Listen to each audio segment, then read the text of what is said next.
Welcome back to the Real News Network. I'm talking to Professor Helena Sheehan about her new book, The Syriza Wave, Surging and Crashing with the Greek Left. Thank you again for joining me. Greece and what Greeks were going through and the entire debt crisis and the negotiations with the Troika, the European banks and Germany, and the whole involvement of the European Union in all of this and the threat of Brexit, all of that meant that Europe itself was under threat because, whenever we talked about the Greek debt, it was posed to us as if Greece fails, then the entire European Union would fail. But it was also happening poised with the rest of the European left. So put the Greek struggle in the context of the European left and what else is going on at this time. Okay, I think that the European left is still struggling with what I would call the Syriza effect. And that has ranged from how the failure of Syriza has been thrown at those of us in the left elsewhere during general elections. I've written in the book about how it played out during the Irish general election in 2015, when people said, look what Syriza has done to Greece, don't elect the equivalents of Syriza here. But I think that's even the least of it.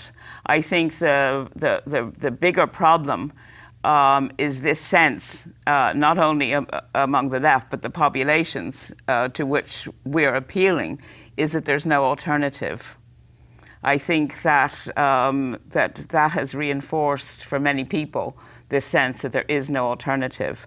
And I think that's a very hard thing for us to combat because although we can talk about the choices that Syriza did or didn't make, but the big part of the story is the weight of power that was exerted against them because they really did want to be something different than what they became. They wanted to do something different than what they did. And we have to think very seriously about that power and how it was exercised. And it was exercised in a different way. The EU had hidden behind this mask of a bland technocratic discourse for quite a long time. But during those negotiations from January to June 2015, that mask came off. The gloves were off, and they exercised their power in a really blatant and brutal fashion. And I think that's affected a lot of people's sense of how great is the power exerted against us, but a lot of people's resentment against the EU. And it possibly was a factor in the Brexit referendum, though I think the main impetus for the Brexit referendum came from other forces. All right, three things I want you to touch on. The Irish managed to ride the crises and come out of it and come out of that crisis, whereas Greece sunk deeper and deeper into debt and austerity. And at this moment that you were just describing, we also had Podemos rising up in Spain, and they were looking towards Greece and said, well, if Syriza could succeed, and if the Greek people could succeed in resisting the Troika and the European bloc, then there's a possibility of the rise of the left in places like Spain. Now we're looking at Corbyn. Now, although in the they've decided to in the UK to leave the union. However, the rise of Corbyn to power says to us that there are large populations in these places that really want a more radical government who's willing to push back on neoliberal policies. What do you make of that? And have we lost the Greek example altogether in this scenario? for the moment, we've lost the inspiration of the Greek example. Greece has a negative effect on the European left at the moment.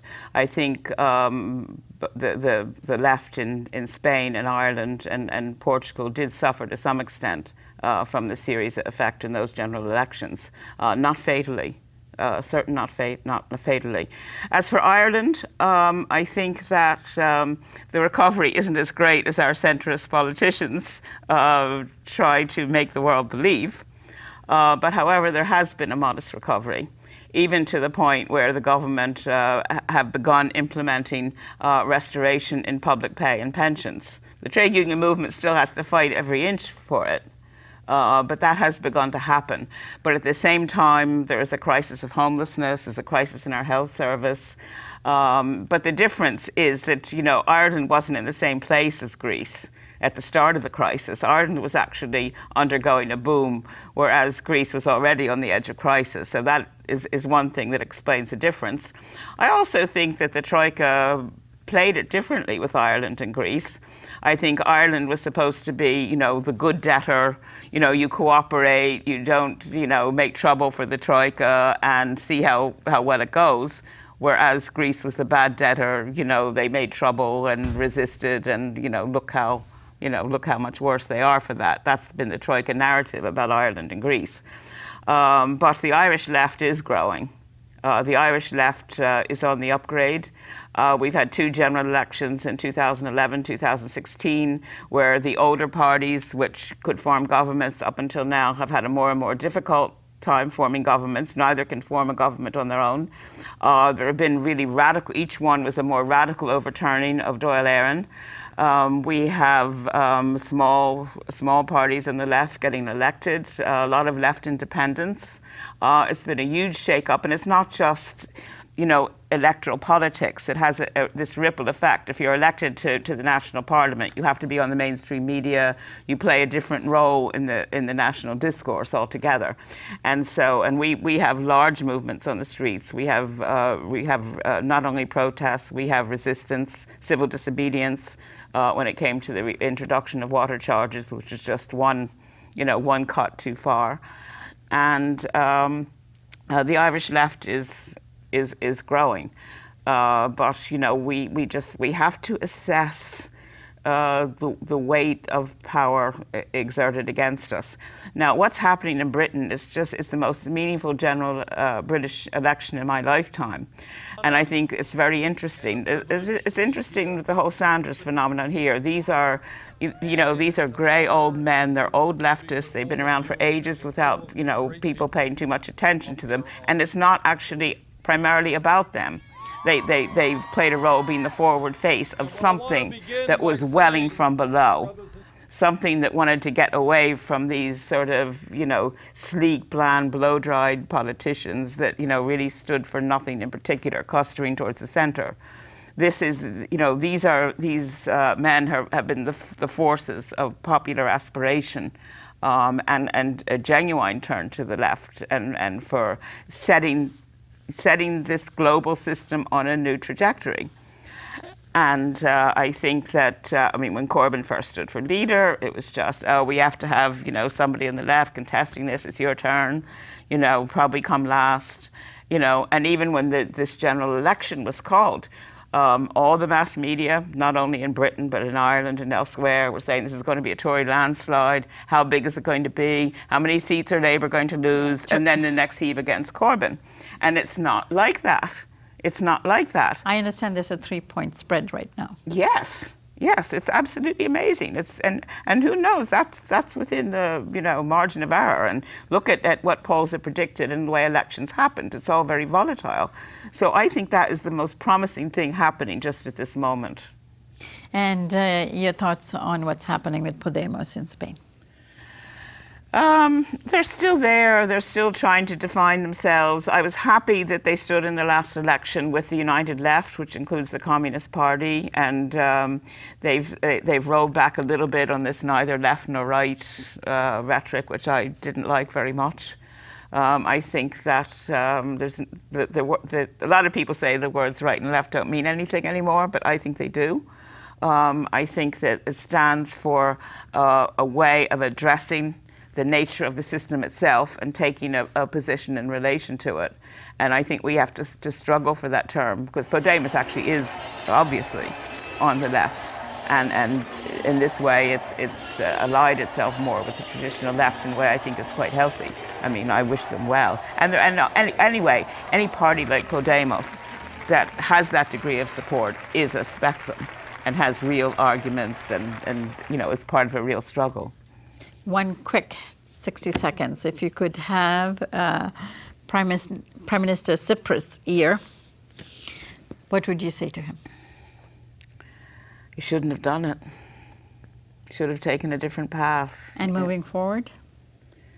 For Greece, I don't think Tsipras is going to lead the next thing that happens on the Greek left. I think my greatest hope in along the political spectrum of the Greek left is ex-Syriza, not just Laiki and Notita, but you know the combined forces of ex-Syriza. And you know, at the moment they're in disarray and they're demoralized, but I think they have the potential to build something new.